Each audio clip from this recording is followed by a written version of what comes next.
Typically, when anthropology professor Christine Schreyer finishes concocting a new language for a film, it is eventually spoken by aliens from beyond the stars, bearing messages of hope, peace, and occasionally destruction and doom. However, her latest concept language has a uniquely human origin, contrary to the work she has done on films like Man of Steel and Power Rangers. Her newest language, called Bima, was created for the recently released film Alpha, which is about a young man separated from his tribe who befriends a lone wolf and takes place 20,000 years ago.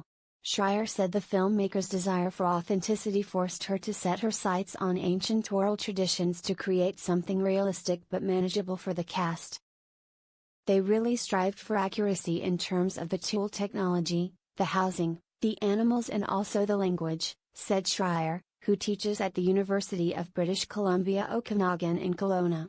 Schreyer started by exploring the research on phonetic sounds of several proto-languages to determine how her new language should sound.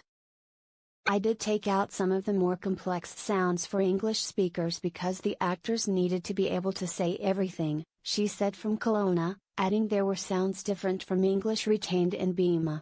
Although there are no fossil records for languages like there are for ancient peoples and animals, poetry and research from the study of historical linguistics helped guide Schreyer while sounding out Bima. Poetry and traditional storytelling tends to have more of the older or high version of the languages, just like how Shakespeare has older forms of English in it, said Schreyer. She said the film's director, Albert Hughes, preferred more melodic sounding languages, which prompted her to incorporate more vowel sounds and remove some of the harsher consonant heavy words from Bima.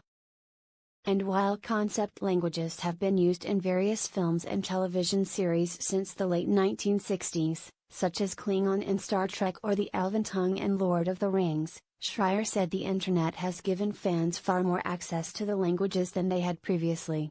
They're able to access details on films they were very rarely able to access before, she said. Part of the reason I'm here is because I did a study of people learning Na'vi from Avatar and how they were able to do that. Schreyer said the production designer for Man of Steel hired her to create the Kryptonian language after reading her study, knowing that die-hard fans of Superman would not accept gibberish. Fans are demanding that detail and that authenticity.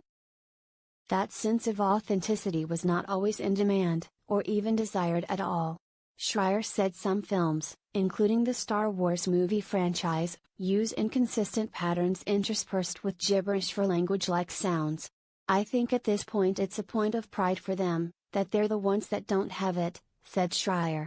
I know people in the constructed language communities often have an axe to grind with that. She said she's received many requests for Kryptonian translations for tattoos, and one woman on Twitter had compiled every trace of the language she could find from Man of Steel.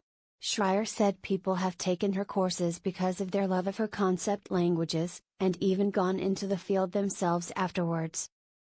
It's the lovers of Na'vi and Klingon who often become the professional linguists preserving and maintaining oral traditions, said Schreyer, who has also worked in Canada and around the globe with Indigenous communities in revitalizing their languages. Actually, you can get people like me who can do both things.